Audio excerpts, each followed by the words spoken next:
या बातमीचे प्रायोजक आहेत हॉटेल फानूस, शाखा number 2, SRPF camp petrol pump शेजारी, सोलापूर। सोलापूर लोकसभेची दुसरी फेरी पूर्ण झालेली आहे। या दुसरी फेरीमध्ये प्रणिती शिंदे ह्या 21,000च्या मतांनी लीड वरती आहेत।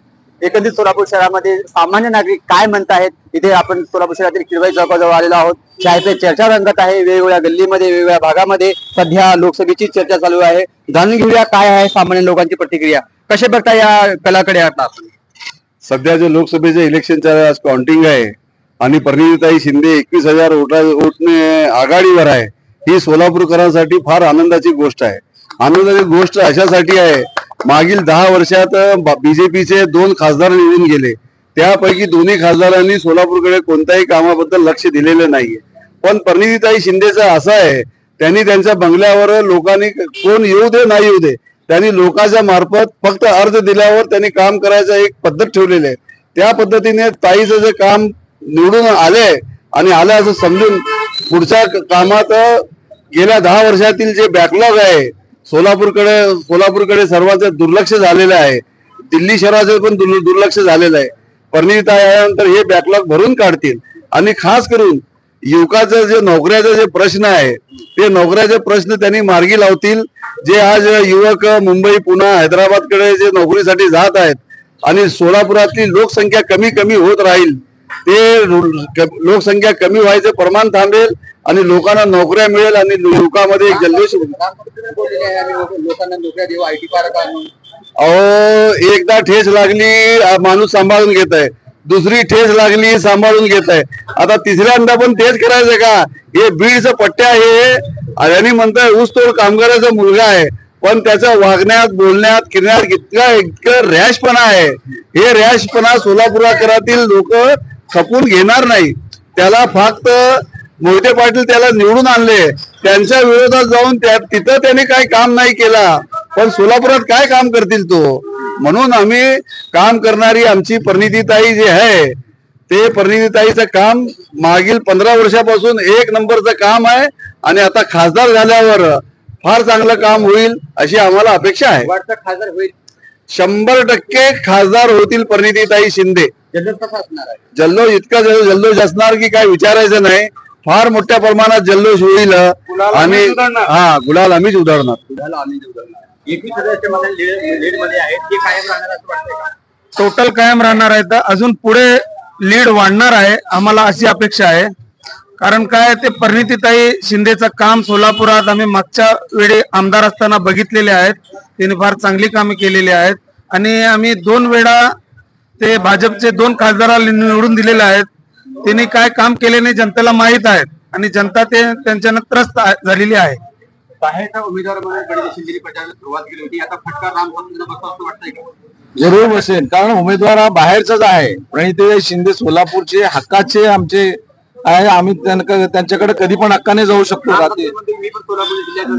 नाही, सोलापूरचं नाही, ते आता फक्त इलेक्शन साठी ते सांगतायत आणि त्यांचं जे वागणूक आहे ते एकदम अत्यंत घृणास्पद आहे। कारण ते आत्ताच असं करतील, पुढे याच्या पुढे कुठल्या लेवलला जातील याची काय सांगता येणार नाही। त्यामुळं हा असले माणसं सोलापूरला नको आहेत, सोलापूरला विकास करणारी माणसं आहेत। त्यामुळे आम्हाला प्रणिती शिंदे शिवाय दुसरा पर्याय नाही। कशा प्रकारे आपण जल्लोष करणार? हा डेमोक्रॅटिक विजय आहे आणि लोकांनी वर्डिक्ट दिलेला आहे। 10 वर्षापासून सोलापूरचा विकास थांबलेला होता आणि लोकांनी दिशा दाखवलेली आहे आणि यावेळी नक्कीच सोलापूरचा विकास होईल आणि सर्व सोलापूरकर मनापासून आनंद। आय थिंक 50,000 वोटांनी येतील।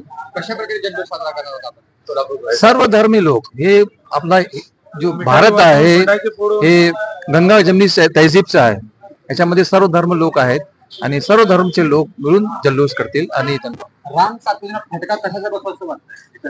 राम सातपुतांना त्यांनी ते जातीविरोधी शब्द जे वापरत, त्यांनी फक्त जातीवाचक शब्द वापरून त्यांनी प्रचार करतायत, त्याचा मोठा फटका बसेल।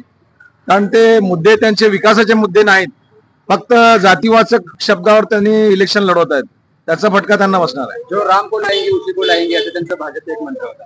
राम भगवान बोलते उन्हों, मगर राम की इज्जत हर मुसलमान करता है, हर हिंदू करता है, सब लोग करते हैं। राम को राजकारण में लाने का कुछ सवाल ही नहीं पैदा होता समझो। और जो बीजेपी सरकार जो कांदे का एक्सपोर्ट बंद करके आइन टाइम पर जो शेतकरी को, महाराष्ट्र के शेतकरी को पैसा मिलने का टाइम था, वो टाइम में एक्सपोर्ट बंद करने की वजह से किसानों का बहुत बड़े तौर पर उनका नुकसान हुआ। इसका सबसे बड़ा फायदा, इसका सबसे बड़ा नुकसान राम सतपुते को होने वाला। किसान लोग जो है उसको बिल्कुल वोटिंग नहीं करे। किसान जो है ना, एक्सपोर्ट बंद करने की वजह से उनको बहुत नुकसान हुआ है। 6,000 रुपए देते लेकिन उनका 6 लाख का नुकसान करते। ऐसे बीजेपी गवर्नमेंट को किसान ने धुतकारा है। मध्यमधून काय लीड भेटेल ताई? लीड तर आइडिया नहीं, लेकिन आपका शब्द तुम्हें एक बोल रहे हैं, जो राम को लाएंगे हम उसको लाएंगे। राम पहिला आलाय का बीजेपी पहिला आली आहे? मला एक हे बोलायचं होतं फक्त, दुसरा काय नाही।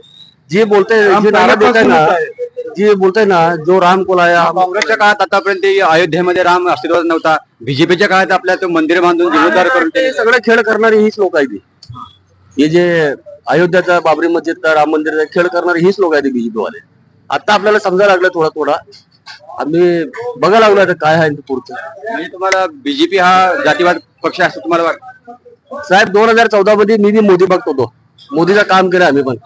परत बघितलं की जातीवादचा खेळ आणि हे सगळं रोजीरोटी लोक तरसा लागले ते रोजगारला, काय ते सगळं हे करून टाकले देशाला। काय बी नाही, मोठे मोठे जे लोक आहेत ती मोठे वाले ते, आणि जे मिडल क्लासचे लोक आहेत ती गरीब खाली चालले, गरीब वाला। कशा प्रकारे जल्लोष असणार आहे? फटाके फोडून मिठाई वाटून आणि गुलाल उधळून आम्ही जल्लोष करणार आहे।